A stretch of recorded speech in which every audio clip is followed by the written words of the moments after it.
Hello there, this is James S. Croft, EJ's 1978, and as we all know, one of the many fallacious arguments put forward by anti-theists is that as atheists, we must stand united against the threat of fundamentalist religion, that regardless of what our individual opinions, disagreements, and conflicts may be, we must put them aside and stand together in order to oppose this organised and unified threat. In short, in fact, these self-proclaimed advocates of free speech and individual rights are telling us to shut up and do whatever we are told, because after all, the Christian right in America has tens of millions of foot soldiers, as well as hundreds of rich businessmen donating hundreds of millions of dollars every single year to organised campaigns, the sole purpose of which is to achieve their mutually agreed upon goals of keeping same-sex marriage illegal, preventing any woman from ever having an abortion under any circumstances, teaching creationism to children in schools as if it were a scientific fact, abolishing the separation of church and state, and ruling over America as a fundamentalist creationist Christian nation. However, let us consider for a moment what would happen if these fundamentalists actually won. Would declaring America to be a quote-unquote Christian nation and only ever teaching the fundamentalist Christian creationist worldview to children mean that after a few generations, everyone in America would believe in the divinity of Christ? Would all of the children indoctrinated from birth to believe and to obey without question actually do so? No, never, and even among the Christian majority, would everyone agree upon the new ruler's interpretation of the Bible? Would they all believe that Genesis 1 is literal, that women are inferior to men, and that slavery is commanded by God? American Christians such as the staff and supporters of the International Justice Mission, an American Christian charity which is devoted to ending slavery as well as protecting the rights of and ensuring justice for the most impoverished and oppressed people across the world. As always, the relevant links are all listed down in the underbar because I support this charity as much as I possibly can, and I hope that you will all choose to do the same. But returning to the point of this video, however, and turning it on its head, let us consider for a moment what would actually happen if the anti-theists won. Of course, the term anti-theist is a misnomer, because such people never seem to have any problem with religions such as Hinduism, Shinto, or Native American spiritual beliefs, or even Judaism for that matter. Instead, they only ever seem to genuinely despise, mock, ridicule, and condemn Christianity and Islam, while hypocritically declaring that irrational faith and dogma are in themselves the antithesis of civilization and progress. That in short, if there were no such thing as religion, again, for religion read Christianity and Islam, then we would all live in a utopian society without bigotry or superstition of any kind, one in which all children are raised to be rational, logical, and skeptical, and the unfettered progress of science and technology would create a perfect world for everyone. Bearing in mind what I said previously about fundamentalist Christian creationists, however, even if anti-theists could eliminate all belief in Christianity and Islam, or for that matter, the belief in any god or gods, would this mean that everyone everywhere would automatically accept evolution, for example, as being a scientific reality? Simply talk to the majority of people in countries such as here in Britain, nations which have been secular for decades now, if not centuries. Aside from the most vague and general basics, most of the population honestly don't have the faintest clue what evolution actually is, and when they do take the time to think about it in a way which they believe to be logical, but without any understanding of the actual science involved, they usually dismiss the entire idea that we came from monkeys and what have you as being absurd. However, they're not creationists or intelligent design advocates either. Instead, the simple truth is that they've never really thought about it, because for the most part, there has never really been a need. I can't bring myself around to thinking we came from the sea. No, I don't think great-great-granddad was a fish. Slimy then, wasn't he? Well, they're always looking for this missing link, aren't they? And they've never found it yet. The connection between us and monkeys. I mean, what sort of idiot wants to prove he's come from a monkey? It wouldn't matter how many times I jumped off a tall building, I'd never grow wings. And even if I jumped off a tall building and then my child jumped off a tall building and his child jumped off a tall building, and we did that forever and ever and ever, there is not the slightest chance that wings would grow out of my back. There's a train of thought that says that we came to this planet thousands, hundreds, millions, whatever, years ago, and in fact already did colonise this planet as an alien race. Humans were created by this giant cosmic cow licking a stone, and as it licked this stone, the humans rolled off. I discussed this further in my video Atheism as an Intellectual Luxury of the Comfortable, once again links down as the underbar.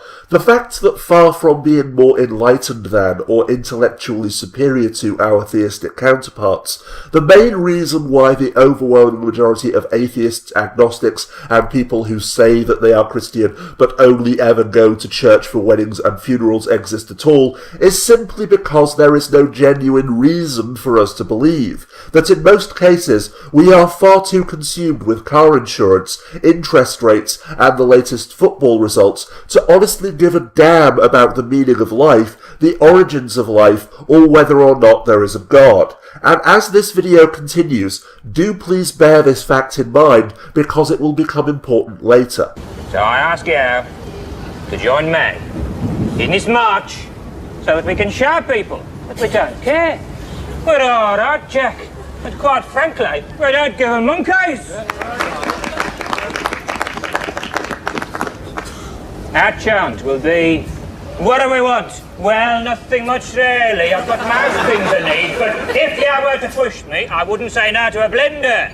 But beyond evolution, though, surely the elimination of religion would eventually put an end to all irrational belief, dogma, superstition, prejudice, and bigotry, paving the way for everyone to become rational, logical, and skeptical in a scientifically oriented utopia. What, you mean bigotry such as the irrational belief that religion is the foundation of all irrational beliefs, that eliminating it will put an end to all superstition and dogma, as well as bigotry against anyone who doesn't believe the same things that you do? Irony alert! According to Thoth, Mars looked very much like Earth a little less than 1 million years ago, but something happened to them, and it has to do with something called the Lucifer experiment. When the Martians severed the love bond, they became pure male, logical beings with no emotions. What happened on Mars was that they ended up fighting. If they didn't have any emotions, then why did they get so pissed at each other? They blew their atmosphere away and destroyed the surface of the planet. The Merkaba was known in ancient times as the Chariot of Ascension. It is the star tetrahedral energy field around the body. The Merkaba, which is both a tool and part of your being, can be used to do the impossible, included but not limited to changing dimensions and traveling through the universe. Before Mars was destroyed, they built huge tetrahedral pyramid, eventually building a complex that was able to build a synthetic Merkaba. A small group of Martians tried to get away from Mars before it was destroyed, and that place they found was Earth. About 65,000 years in our past. The first thing they did when they arrived in Atlantis was try to take over the continent. So not the whole world, then. Come on, you gotta give me something to work with, Jordan. Not to mention bigotries and irrational beliefs such as white genocide, race realism, evolutionary psychology, and biological determinism, or the paranoid fear that feminism is part of an organised campaign to replace fathers with the state in order to get children into school and indoctrinate them as early as possible. Pseudo-scientific propaganda and conspiracy theories which are overwhelmingly believed and championed by atheists, not theists. Will doing away with Islam and Christianity somehow eliminate these as well? Returning to the assertion that we should be united against the threat of religious fundamentalism, however, the greatest fallacy on which fundamentalist Christian creationism is built is not the belief that Genesis 1 is literal. On the contrary, it is the conviction that it is genuinely opposing a single unified threat from atheism and evolutionism in inverted commas, that there is indeed an evil plot to destroy all belief in Christianity and God, meaning meaning that while anti-theistic demagogues are insisting we must be unified if we are ever to stand against them, the spectacular irony here is that our opponents already believe that we are. Just as anti-theists believe that fundamentalist Christianity is the be-all and end-all of Christianity itself, and that eliminating it will bring about a rationalist utopia, fundamentalist Christian creationists sincerely believe that evolutionism, as they call it, is the opposite, the antithesis, and the enemy of creationism,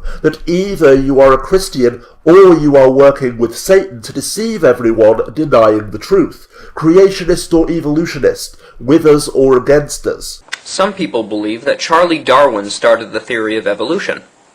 Actually, it was Satan in the Garden of Eden. The serpent came to the woman and said, "For God knows that when you eat of it, the forbidden tree, that your eyes will be opened and you will be like God." It was Satan who wanted to be God, but since he couldn't have the job, he offered the job to Eve. He was in no authority or position to offer the job, but Satan's a liar, so Satan told Eve that she could be like God. And that's what people believe today. They believe they started as an earthworm, and that earthworm, or the first single-celled organism, evolved into a fish or some amoeba or something, and that turned into monkeys eventually, and that turned into humans, and we're evolving and getting stronger and bigger and better, and it's Satanism. It is the fundamentalists' greatest strength, but as I hope to explain during the course of this video, it is also their greatest weakness, and ultimately the reason why they will never be able to succeed. Because after all, we are not a single unified and organised group with a set agenda, a collective will, and a mutually agreed upon goal. And as a matter of fact, yet another irony here is that if we were, then they would actually be able to defeat us. Creationists genuinely believe that the theory of evolution was invented for the sole purpose of denying the existence of God by explaining how life, the universe, and everything came into existence and continues to exist with no God involved, hence conflating evolution with cosmology, geology, abiogenesis, and what have you. Fifthly, we would have macroevolution. That is where an animal changes into a different kind of animal. Nobody's ever seen a dog produce a non-dog. But the evolutionist believes a dog came from a rock, if you go back far enough in time, 4.6 billion years. Finally, we have microevolution. Now, I don't like this word, okay, because it gets people confused. I think we ought to just call it a variation. But microevolution happens, folks. That is a fact of science. Animals produce a variety of offspring, but it's always the same kind. The first 5 definitions of evolution are stupid. It doesn't happen. It's certainly not part of science. It's something you have to believe in. They teach the kids it all started with a big bang 20 billion years ago. A big bang. I like to ask them some simple questions. What exploded? In reality, though, what we call the theory of evolution is merely a model, a concept which we have created to explain all of the evidence that we have discovered. Because although to most people the word theory means guess or idea, in science it's literally not a theory unless you have hard evidence to back it up. Like a prosecutor in court presenting the theory that the defendant is guilty of murder because his fingerprints and DNA were at the crime scene, the bullet in the victim's body matched the barrel of the gun which he was carrying when he was arrested, it had recently been fired, and gunpowder residue as well as the blood of the victim was on his hands and clothes. Without that evidence, it is merely an idea, a guess which can be easily dismissed. However, no matter how much evidence there may be for a particular theory, it is still called a theory instead of a fact, because a new piece of evidence which has yet to be discovered can still change our understanding of the rest of the evidence at any moment. When this happens in science or while investigating a criminal offence, when a new piece of evidence is discovered which does not fit the existing theory, the theory itself is changed to fit the new evidence. However, as I said before, creationists do not understand or accept this fact because they literally believe that evolution was created as part of a massive conspiracy to deny the existence of God. This is why creationists honestly and sincerely believe that if they somehow disprove the theory of evolution, then everyone will automatically believe in creationism, because to them there are only two options: God or the devil, Yahweh or the highway, meaning that far beyond persuading everyone that the world was created in only 6 days, they genuinely believe that proving evolution to be false will cause everyone to become devout fundamentalist Christians and live as God commands them to live in the Bible,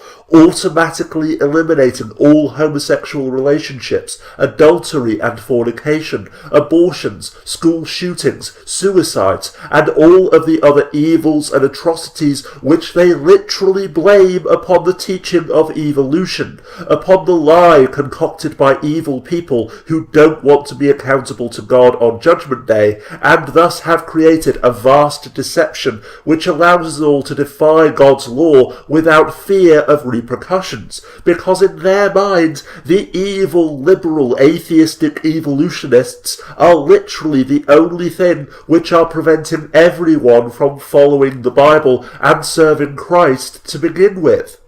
It is this unshakable conviction that atheistic and liberal evolutionists are working to destroy all belief in Yahweh and Christ, to indoctrinate children, and to create a world in which everyone violates God's laws with impunity, which drives fundamentalist Christian creationists to organize massive multi-million-dollar campaigns opposing the teaching of evolution in schools, same-sex marriage, abortion, and everything else which they genuinely believe the atheistic liberal evolutionists are imposing upon society and deceiving people into accepting through their propaganda and their lies, not because they want to impose Christianity upon the world themselves, but because, as I said before, they literally believe that if it wasn't for the campaigns, lies and propaganda of atheistic liberal evolutionists, then everyone would already be Christian, obeying the Bible and God's law. As I also suggested earlier, in fact, the mirror opposite of this conviction is equally true of anti-theists who genuinely believe that religion,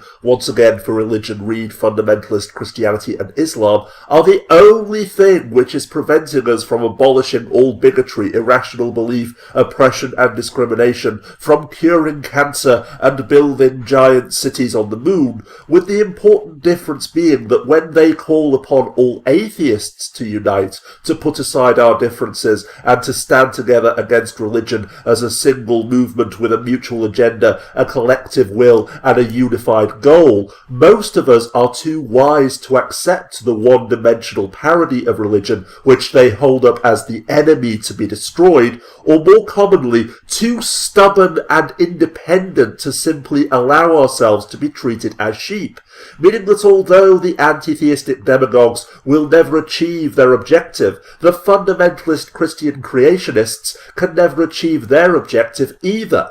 Remember, as far as they are concerned, goals such as banning same-sex marriage and teaching creationism as science are a means to an end, because in reality their ultimate goal is to convert, silence or otherwise eliminate the atheistic liberal evolutionists who they insist are turning people away from the Bible and God's will. At this point, of course, some will argue that the fundamentalist Christian creationists' true goal is to impose the Bible and their interpretation of God's will upon everyone else, while others will insist that this is all merely semantics, that whether they are trying to prevent others from denying God or are imposing their religion upon other people themselves, the result is still identical. However, there is a vital distinction between these two positions, which I will now attempt to explain.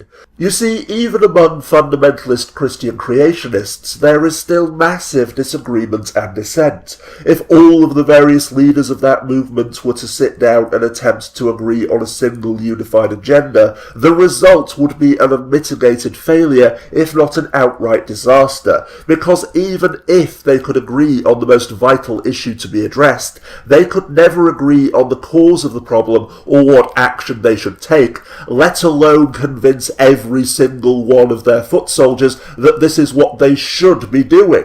This means that whether they construct the illusion of an atheistic and liberal evolutionist agenda to serve their own ends, or genuinely believe that it exists, because, as I will explain later, the human mind is effectively hardwired to perceive the other as a monolithic enemy, the belief that they are opposing an organised and unified conspiracy against them solves all of their immediate problems. In the face of such a threat, the foot soldiers are so terrified of the evil atheistic liberal evolutionists that they do not even dare to think for themselves or to question anything that they are told, and whatever dissenting opinions or beliefs they, their pastors, or even rival leaders may have, they set them aside in the name of the greater good. Sound familiar? Of course, if the fundamentalists ever succeeded in achieving their goal, then they would inevitably turn on each other. Again, sound familiar?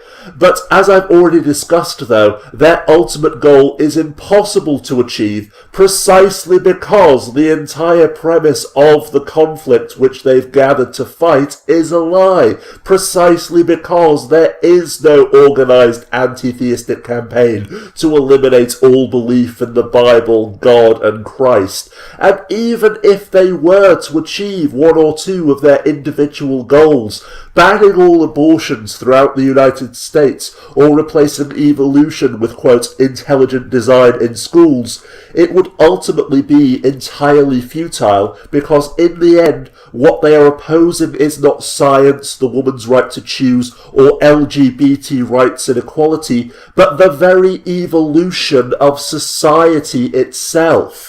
In fact, to put it as simply as possible, regardless of whether we're talking about fundamentalist Christian creationists, anti-theists, or any of the other groups which I'll mention in this video, they believe that the world should be a certain way because it should, because that's what they believe. However, reality is not a game of Sims, and all conscious and self-aware individuals have their own perceptions, their own beliefs, their own desires, hopes and dreams, and above all, their own need to be free. But rather than accepting this fact, getting over their own selfish egotism, and dealing with the actual issues at hand, the people in question are convinced that an evil boogeyman is responsible for all of their woes, that if only the other, in inverted commas, which poisons everyone else's thinking, corrupts, indoctrinates, and exploits society to serve its own agenda, and holds us all back, could somehow be eliminated,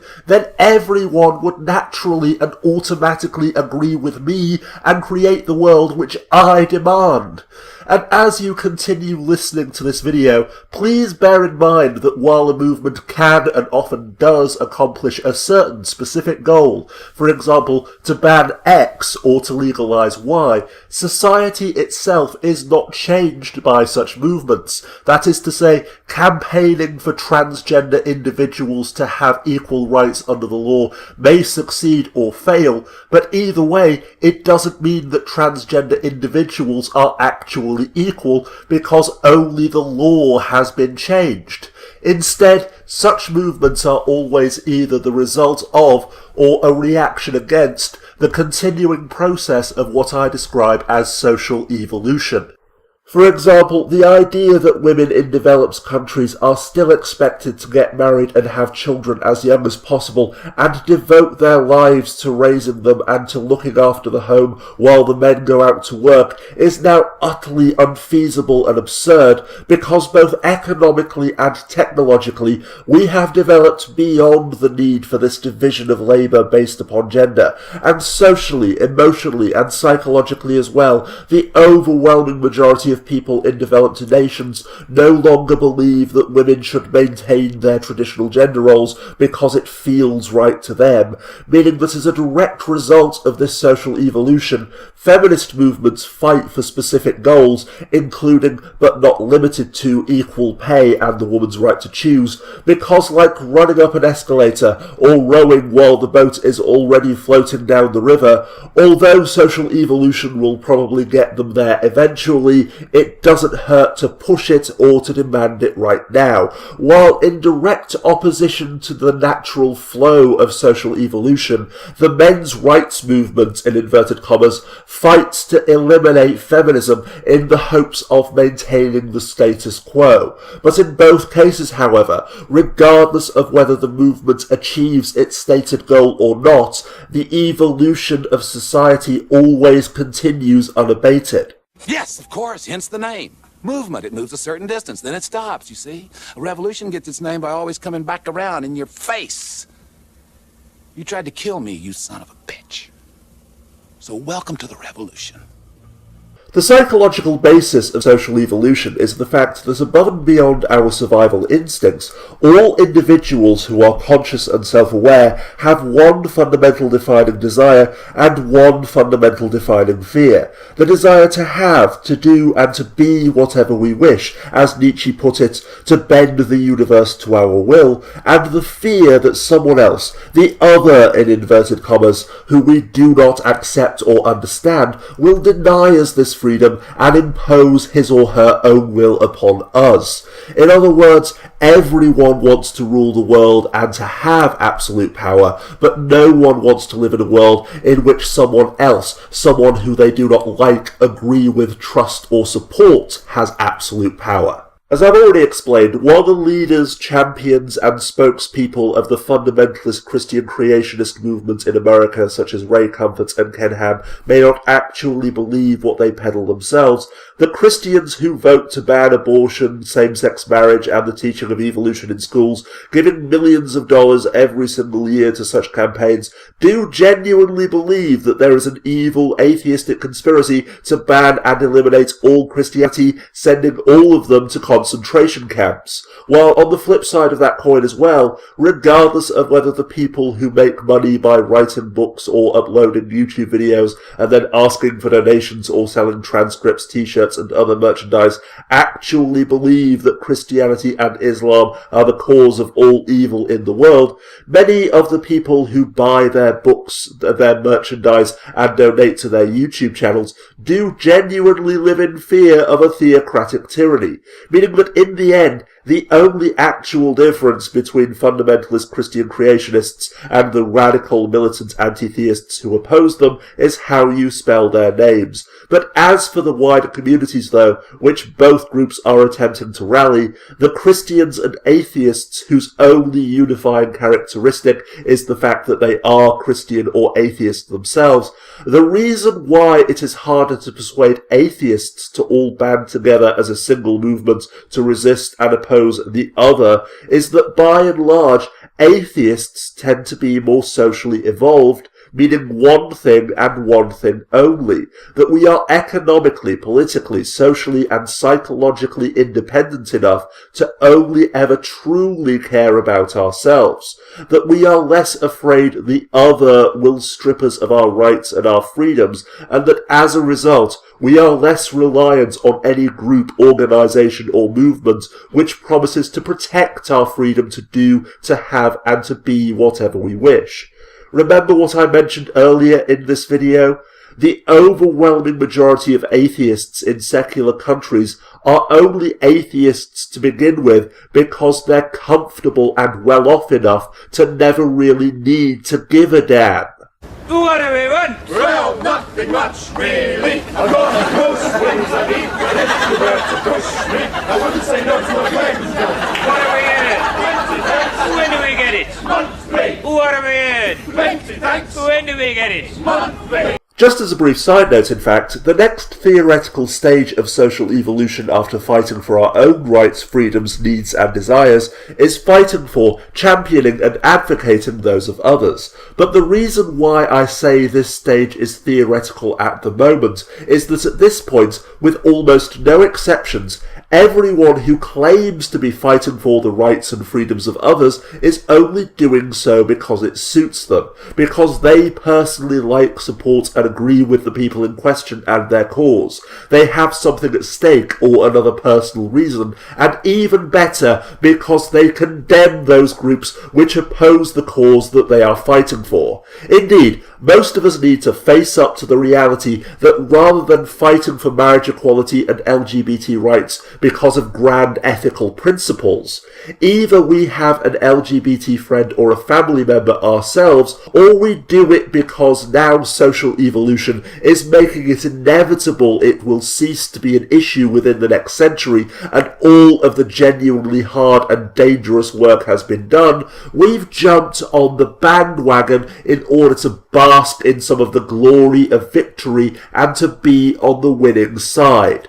Because it feels good to be the good guys, and because it feels even better to have an excuse to condemn and ridicule the bigots who we despise. Meaning that paradoxically, rather than moving us further away from tribalism, claiming and even sincerely believing that we are fighting for the rights and freedoms of others, when in reality we are just making ourselves look good and feel better by supporting the people and causes we like while condemning those that we hate, it merely degenerates into a more self-righteous form of the same primitive dogma, with self-proclaimed champions of human rights and equality utterly failing to comprehend the spectacular irony of actively opposing the equal rights of people who they don't personally like, or otherwise literally deciding who should be granted the privilege of having equal rights.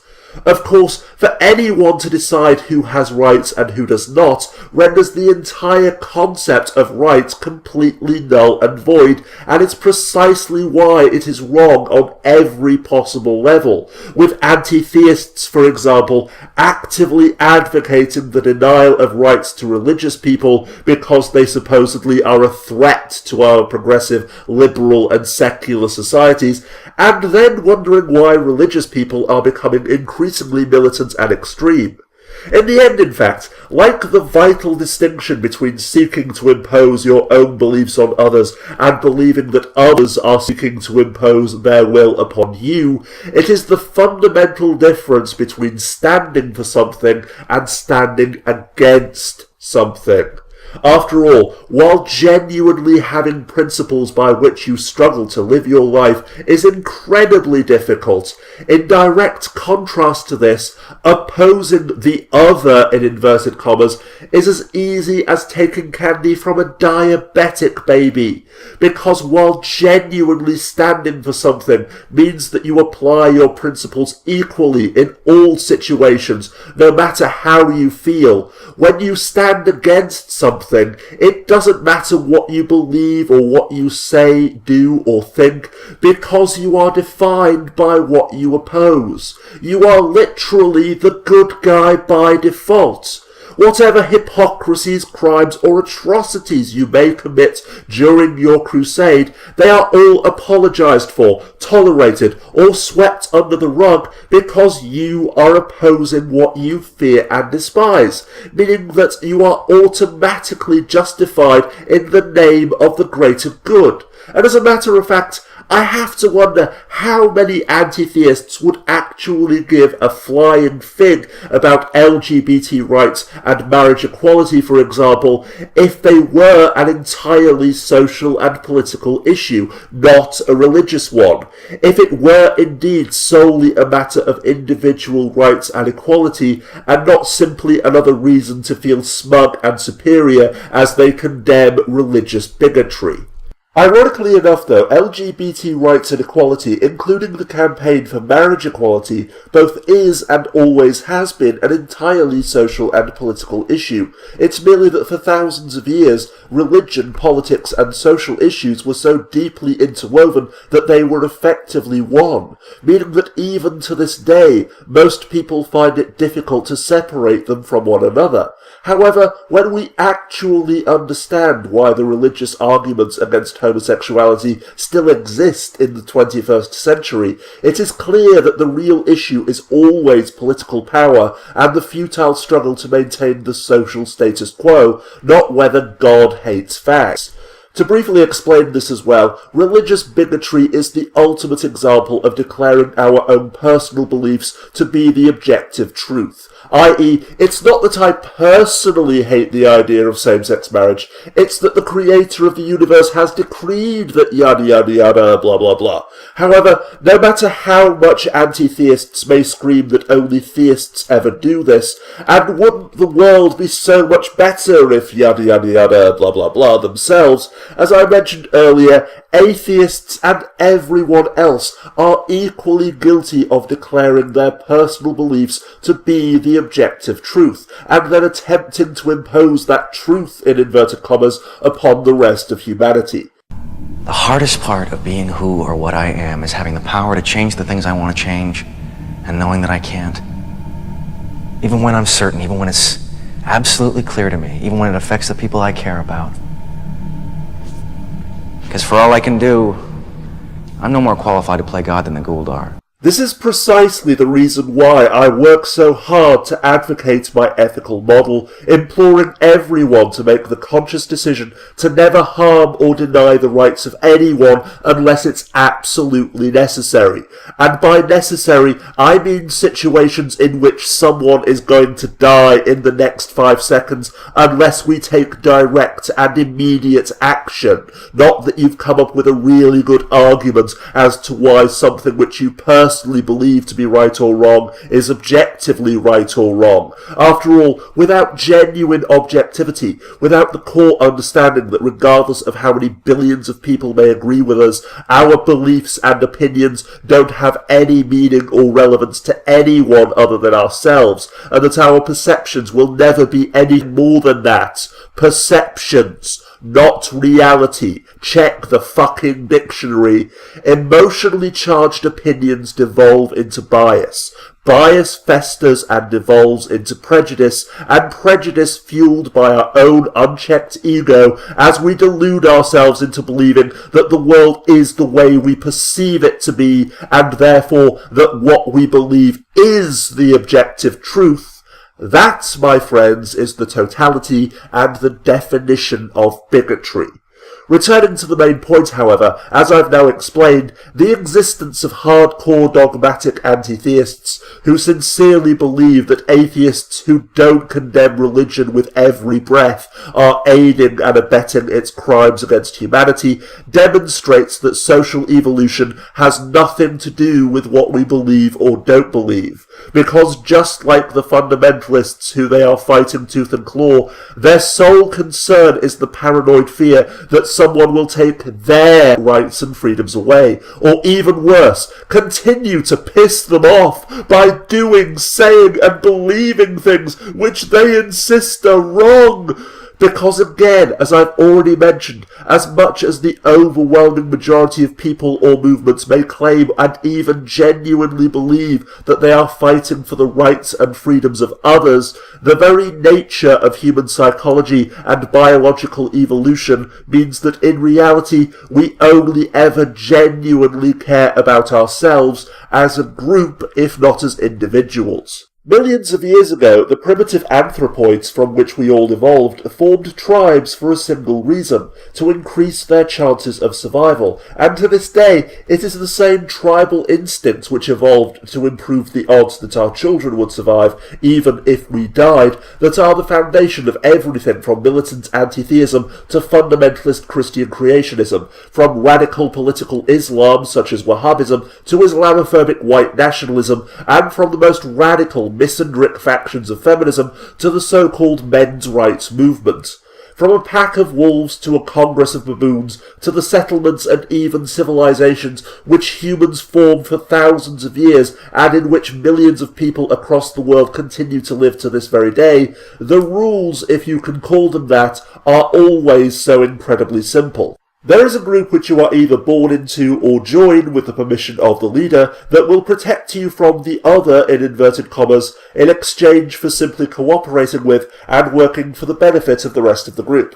If the group's territory, food supply, or what have you is threatened by the other, or the majority or the leader decide to attack the other for whatever reason, then it is your duty as a loyal member of the group to fight and, if necessary, to die in order to protect it, under the assumption that in return for your sacrifice, the group will continue to protect your children in your place. And if you don't like the group or its leader, and you're not powerful enough to either overthrow him and become the leader yourself, or to form your own group separate from the one which you now occupy, then your only options are either to keep your mouth shut, or to leave the group and therefore make yourself prey to the other, who are now free to take your food, rape your wife, murder your children, and do whatever else they please. It is often said that truth is the first casualty of war, but this is, of course, a lie. Before war can be embraced, the truth must already have been assassinated. In this, my second video on First World War mysteries, myths, legends and lies,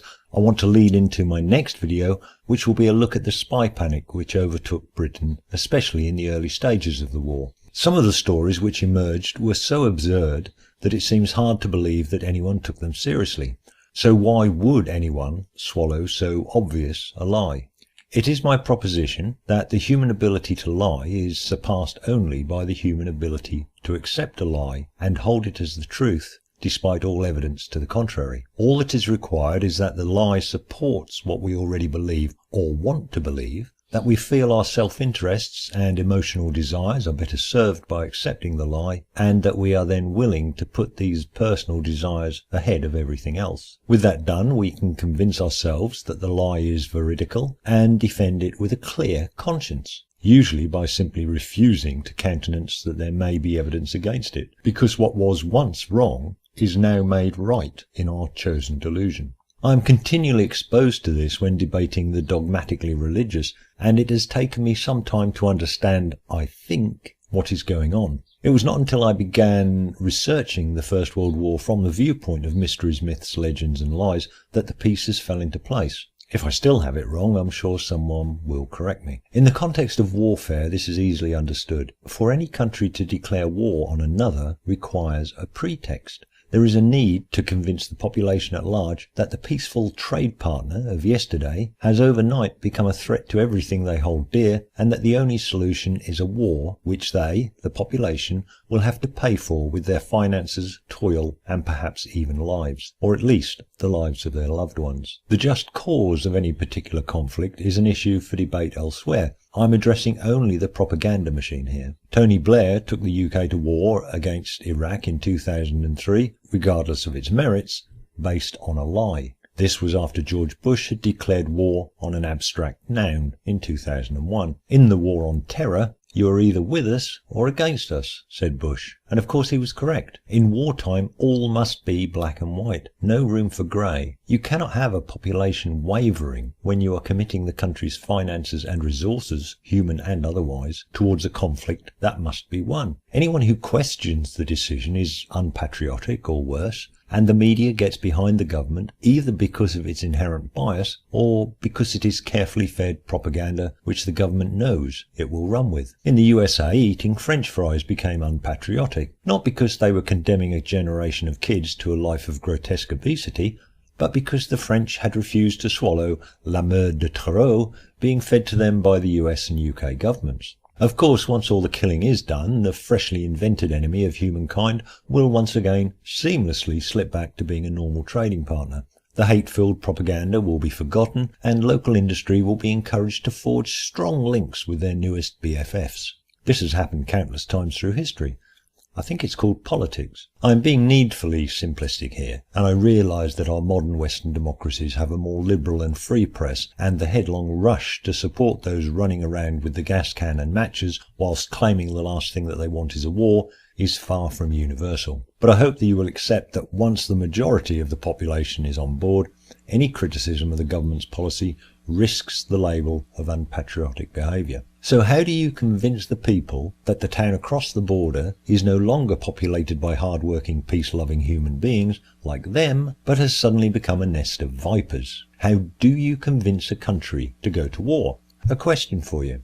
Why did Great Britain declare war on Germany in 1914? Or, as most of you are American, you might ask yourselves why the USA declared war in 1917. Most people might say that Britain declared war because Germany invaded neutral Belgium, or because Germany invaded France, with whom we had a treaty, or because of the assassination of Archduke Franz Ferdinand of Austria. And these, especially the former, was trumpeted in the British Parliament and national newspapers as a justification for the war. Of course, there is evidence that as recently as 1877, that Britain might have been prepared to allow Germany to march through Belgium in order to stick one on France. And Britain had no written treaty with France, and assassinations were 10 a penny around this time. I'm not arguing that we should not have gone to war. It's a bit late for that debate now anyway. Just looking at how the war was sold to the public at home. So for the invasion of Belgium to be a pretext for war, the British Parliament and national press had to collude in a lie to suppress any ambiguities or nuances which might suggest that there was an alternative to war. And the propaganda machine was set to work either directly denouncing the Germans and spreading tales of German atrocities, or, as effectively, allowing rumours of atrocities, which had no basis in fact, to be repeated in the national press and elsewhere unchecked, simply because they served the government's purpose. If you see echoes of this propaganda machine in the creationist apologists you come across, then you're not alone. It was my casual reading of this topic which brought home to me the similarities between wartime propaganda and religious rhetoric. The ability to swallow a lie and regurgitate it as the truth, the need for a simply defined enemy or threat, the demonization of that enemy, the with us or against us attitude, and the conspiracy mentality, which refuses to countenance any dissent, refuses to apply reason and logic to any argument against the cause, and labels any dissenter as an enemy sympathizer. And it was this connection, added to the centenary of the outbreak of the First World War, which made me consider this series worthwhile. Please let me know what you think, especially if you disagree. Dissenters are welcome here. And thank you, as always, for watching. As I've already stated, with the exception of civilizations such as Athens, up until the last few centuries, this was the root basis of almost every society and almost all of civilization itself, from cave-dwelling tribes to the Mongol Empire. But as nations and individuals became more technologically advanced, they also became more wealthy. Education slowly became a basic necessity and the right of every child, not merely a luxury for the rich. And as a result of this progress, individuals gradually became less and less reliant on the state or on any other group, including their own families.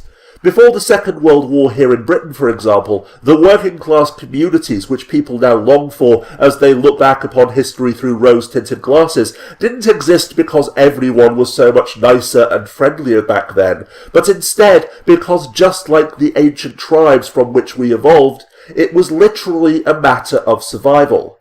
There was no welfare state in the UK before World War II. Literally nothing to prevent you from starving to death if you couldn't pay your own way. So out of sheer necessity, people helped each other on the assumption that the person they helped now would return the favour when they needed it later. But today though, in the 21st century, we don't really need our family or our neighbours anymore because we usually have everything that we need, and if we don't, then government assistance or private loans, credit or insurance are usually enough to take care of those needs. This, my friends, in a nutshell, is social evolution. The fact that because we are now relatively prosperous and well educated, meaning that we are no longer dependent upon the group for our survival, unless we actively break the law, every individual is now more or less free to do whatever they wish within reason, without fear of any genuine consequences. And just as increasingly independent women once fought for the right to vote because being denied the right to vote was a barrier to genuine independence, and other people fought against universal suffrage suffrage because they feared and were threatened by that inevitable social change. Today, we are fighting all over the world for LGBT rights and equality for exactly the same reason, because societies are still placing limits upon the rights, the freedoms, and the independence of people who just happen to not be straight and cisgendered, and there is no longer any reason for such boundaries to exist. Without fear of the other or for your own survival, there is no longer any reason to submit to the will of the group or of the group's leader, because we are too prosperous and society has developed too far. However, the good news for wannabe tyrants and manipulative opportunists is that our tribal instincts still exist and are as strong as ever, meaning that if you give the people enough of a reason to fear the other, in inverted commas, regardless of whether that reason is true or false, then they will eagerly hand over their money, their rights, their freedoms, and even their dignity to anyone who promises to protect them.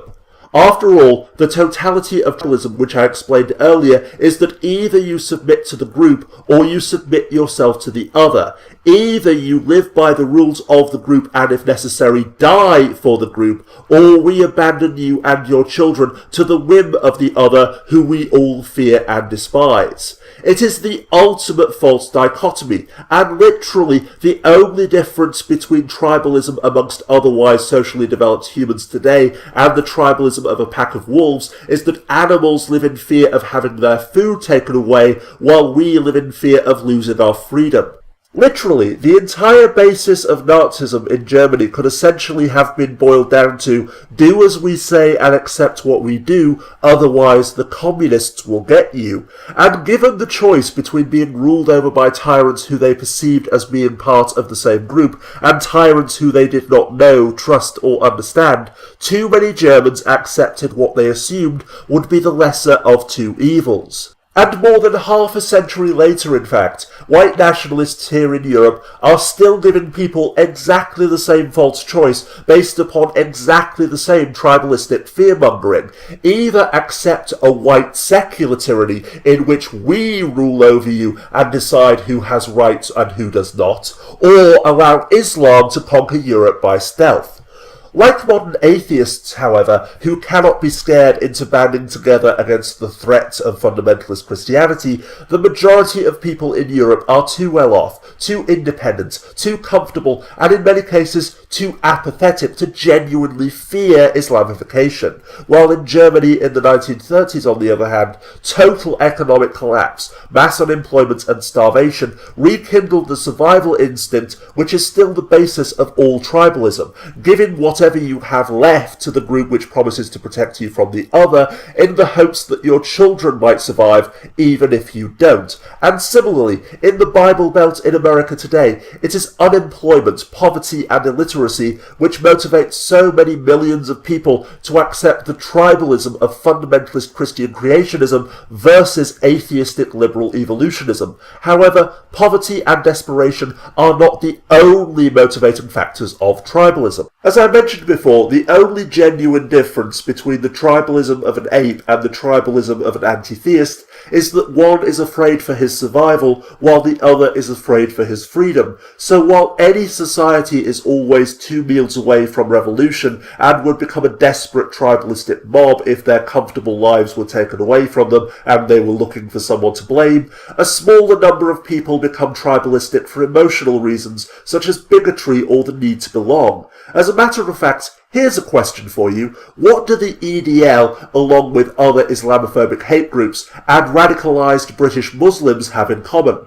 The fact that overwhelmingly they are unemployed, disenfranchised and frustrated young men who drifted aimlessly without meaning or purpose in their lives until they found a tribe, in inverted commas, which accepted them, a group that gave them a cause, an enemy to fight, a direction for all of their frustration and rage, and above all, a sense of community. Because although I said earlier that we no longer need communities, that is only in the sense of physical survival.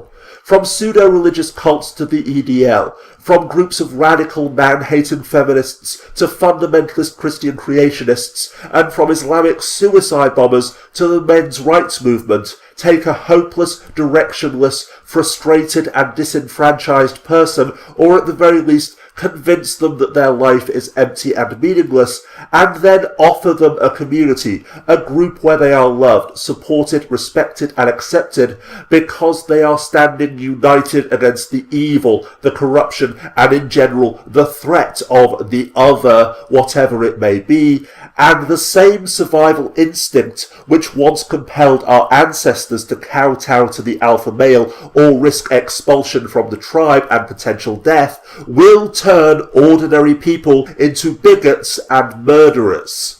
It may sound insane, but as I explained before, when people feel emotionally isolated and hopeless, or they believe that their way of life is under threat, they will accept the same false choice which Hitler gave Germany back in the 1930s.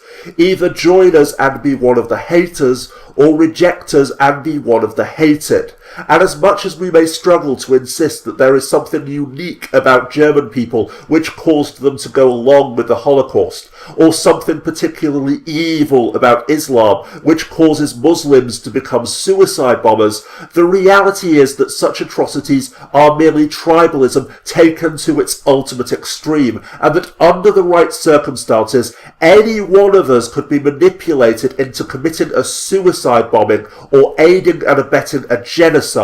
Because remember, my friends, when we kill and die for our tribe, we call it heroism. But when they kill and die for their tribe, we call it terrorism. However, this is not inevitable, because without tribalism, without the fear and hatred of the other compelling us all to go along with whatever the group's leader demands, there is no longer any reason for any of us to commit or apologise for such atrocities at all. So just like the creationists who feel threatened by liberal atheism because they are unemployed, uneducated and poor, give most of the angry young men who become terrorists and thugs a good job, respect, attention and social stability, in short, the freedom to live their own lives however they wish, and they won't be tribalistic anymore. Damn it, man, I heard the People's Revolutionary Army was once 1,000 strong. Now what happened? They got government jobs. What? You know that government office building on 25th Street? Yeah? We went down to take it over. But they were hiring that day. The brothers walked in with guns. They came out with jobs. The brothers weren't that anymore. Yes. Whitey is something else.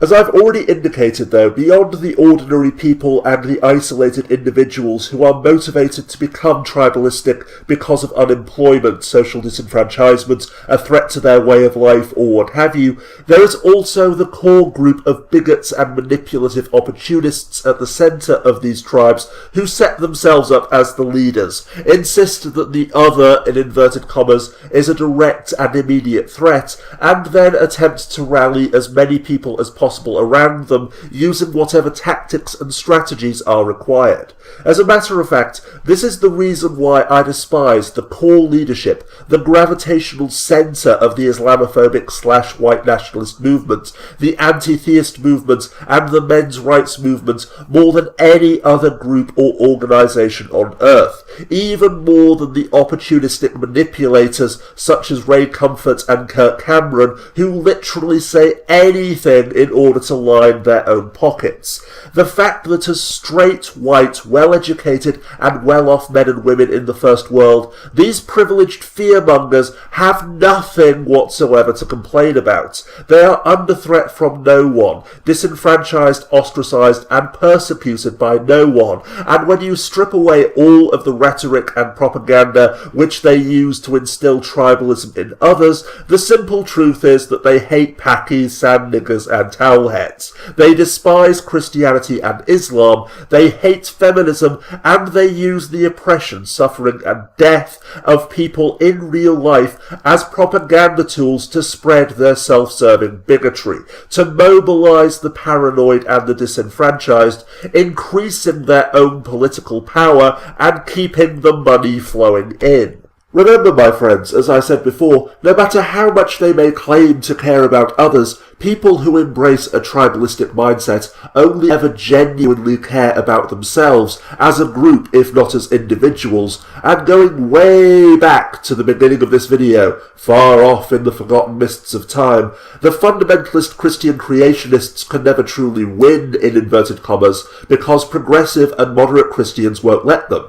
And similarly, the anti-theists, race realists and anti-feminists can never win, because the straight white male atheists who aren't bigoted hypocrites aren't buying their propaganda either. On top of this as well, although Islamophobes live in fear of the, quote, Islamification of Europe, their total ignorance of social evolution means that they utterly ignore, for lack of a better term, the westernization of Islam. The fact that just like non-Muslims, educated and prosperous Muslims across the world, including in Muslim countries such as Iran and Saudi Arabia, are too independent and concerned with their own freedom to live in fear of the other and blindly obey their community. And Muslim or not, as I explained earlier in this video, without tribalism there can be no tyranny, meaning that if, and I stress if, hypothetically, the worst fears of paranoid Islamophobic and anti-theistic bigots were to come to pass, and we all tumbled into a theocratic tyranny in which atheism, homosexuality, and even saying hi to a woman who is not a member of your own family were all punishable by death, it could never last for long, because the same force of social evolution which overturned all such political, social, and religious tyrannies here in Europe over the course of the last few centuries, and is wearing down everything from Putin's stranglehold on Russia to the power of the Guardians Council in Iran, will continue as inevitably as the Earth's revolutions around the sun. After all, there is no greater force in the universe than the need for freedom. Without the fear of the other generating tribalism, that is to say, the fear that someone else will take away your freedom, an increasingly prosperous and educated society always demands freedom from the group, not merely security, work, and bread. And no, that is not merely speculation or my own personal opinion. When your survival and comfort are no longer under threat, the only remaining issue is your freedom. And to demonstrate this point, reports indicate that the brutal military regime in North Korea has recently been considering whether or not to broadcast British television programmes such as the Teletubbies, Doctor Who and Top Gear on state-controlled television, because even though smuggling foreign entertainment into the country is literally punishable by death, many people in North Korea, far too many to be ignored, are willing to risk being executed or worked, beaten and starved to death in concentration camps simply to watch foreign TV. In short, no dictatorship, no matter how vicious, can control an imprisoned population through force of arms forever. Sooner or later, without the tribalistic fear and hatred that the other will take away your freedom, the need to be free to do what you wish trumps everything, including the fear of death. So if you honestly believe for a single second that if Islam did conquer Europe by stealth, for example, and impose a brutal theocratic tyranny, then that would be it. All freedom would be lost forever, and none of us would ever have individual rights again. Not our children, or our children's children, or our children's children's children. Then you're a paranoid and fear-mongering bigot with no understanding of human psychology or social evolution, full stop. Because no matter what the situation, no matter how long it may take, one of the defining aspects of humanity is every individual's need to be free. This is precisely why dictators and wannabe dictators devote so much time and energy to generating fear and hatred of the other, because without that fear, without tribalism, tyranny itself can never survive. meaning that, as I have attempted to explain 1,000 times before in 1,000 different videos, the people who insist that we must stand united against the evil threat and take whatever steps are necessary to preserve our freedom and way of life do not give a flying fig about our freedoms. Instead, they are always either preying upon our fears for their own benefit or being used by the people who do have something to gain. Indeed, there is always a great deal to be gained from promoting tribalism, from the money to be made in sports merchandising because of the rivalry and even hatred between supporters of different teams, to companies actively encouraging people to scream about how much they despise Justin Bieber, for example, precisely because they know that it will make Justin Bieber fans more fanatical and active, to the attention, popularity, and even money which is bestowed upon YouTubers who spout bigotry and insults and then call it an argument. Controversy sells. Polarization sells, meaning that the holy grail of marketing and advertising is not a product which everyone loves, but one that half of the people adore and the other half despise. As a matter of fact, this is the very reason why no subject which people argue about on the internet ever seems to rise above the mindless tribalism of atheist versus theist, socialist versus libertarian, or feminist versus MRA for very long,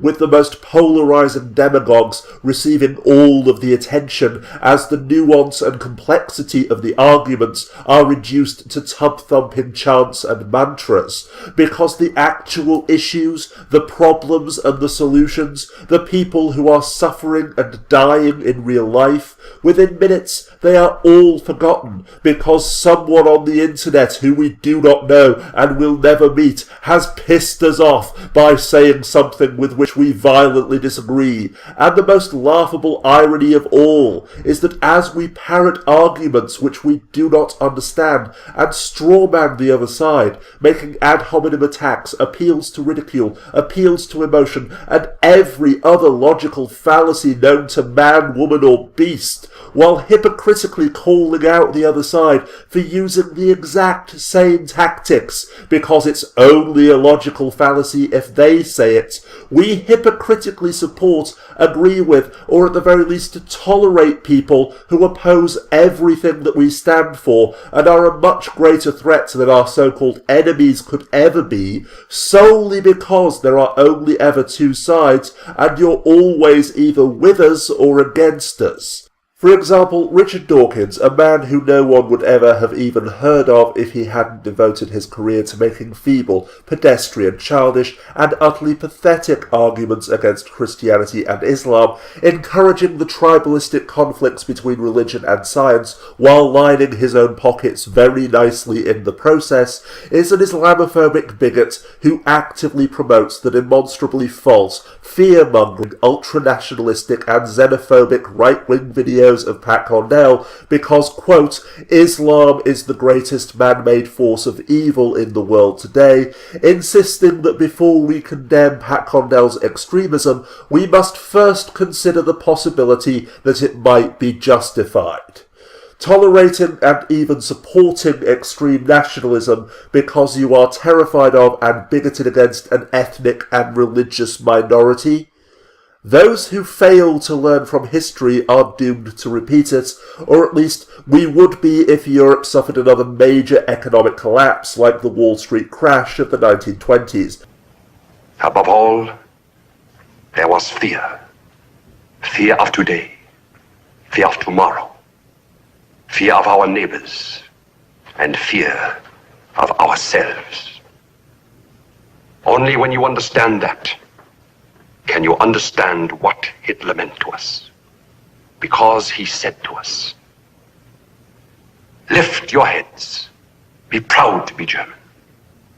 There are devils among us, communists, liberals, Jews, gypsies. Once these devils will be destroyed, your misery will be destroyed.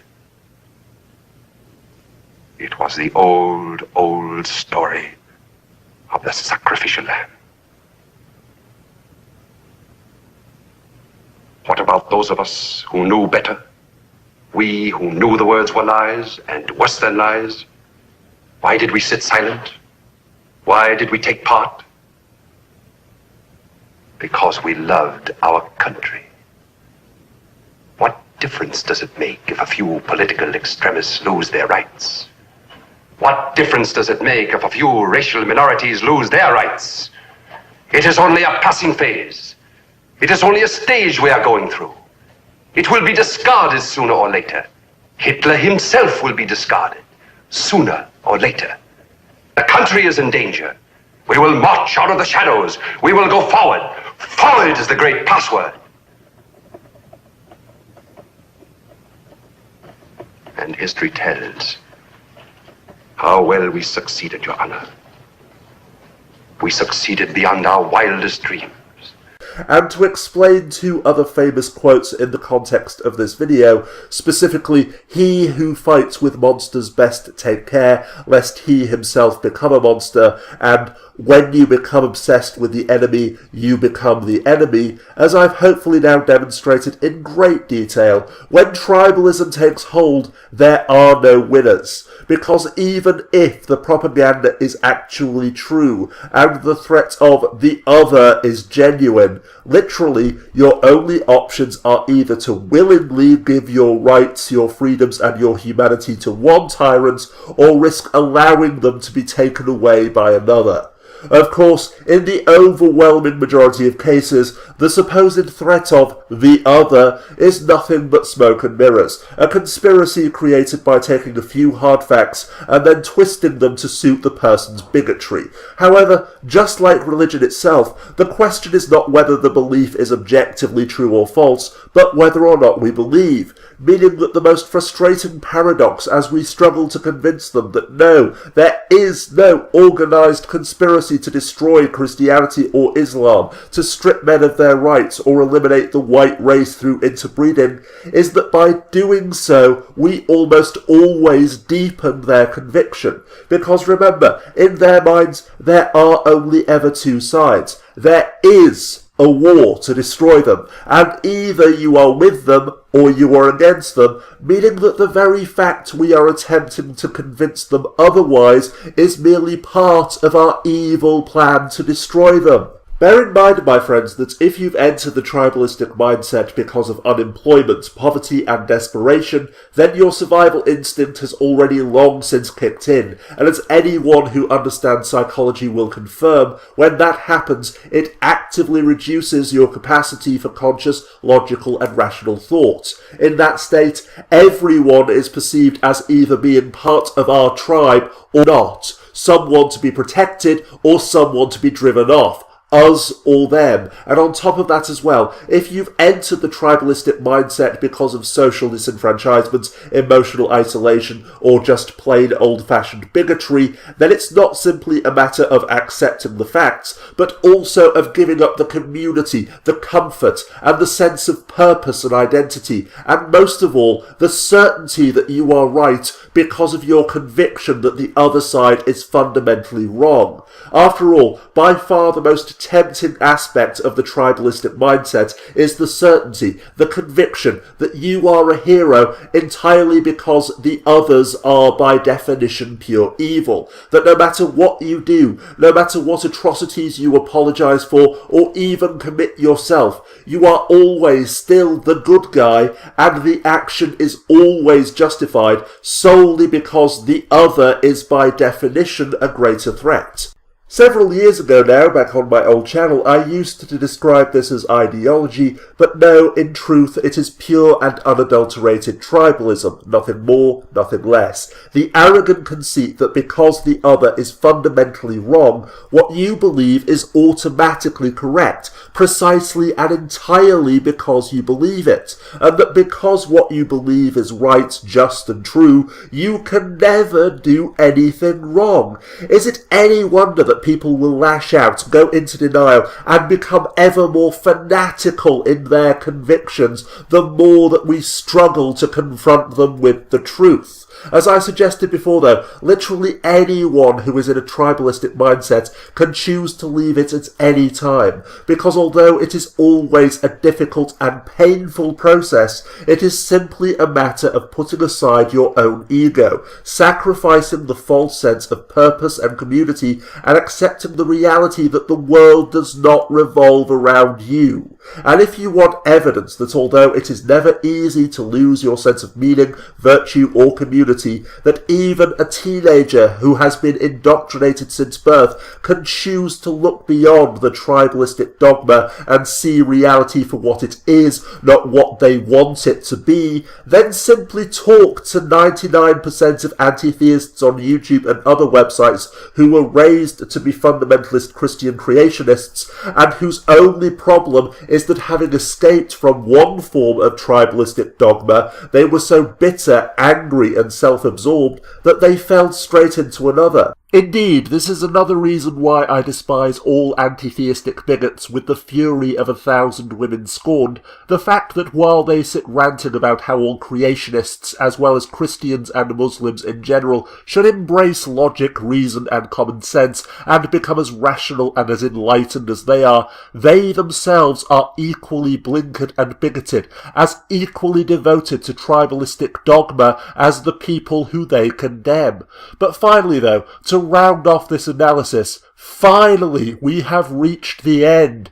I received a comment on my recent video, "I'm proud to be white," said the racist, which ended as follows. Again, the link to the video in question is listed down as the underbar, and I ask everyone to please read the comments for themselves. What kind of person do you have to be that paranoid that they are out to get you, that oppressing them is the only way to guarantee they don't? As I've now explained in tremendous detail, you need to be afraid for your own future and survival, desperate to make sense of the chaos and confusion that surrounds you, and to find a way to make everything right again. You need to be ostracised, directionless, disenfranchised and without hope, looking for a purpose in your life and a place where you belong, or finally, if the first two don't really apply, then you need to be a self-righteous and bigoted hypocrite, smug in your own moral superiority, and willing to delude yourself and everyone else around you for your own benefit, because it feels good to be a hero, and because dealing with reality is simply too damn hard.